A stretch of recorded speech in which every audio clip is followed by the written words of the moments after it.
Welcome back, everybody. So glad you could be with me here today. Walter here at the workbench. A little different angle today. I wanted to share with you this very special piece of wood, but first, a shop tip. You have one of these wire brush.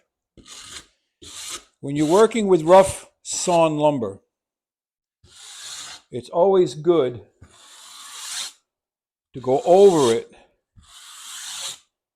with a wire brush, edges, faces, the whole thing, even end grain,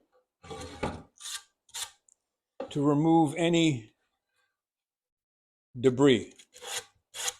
Okay? Because in the air,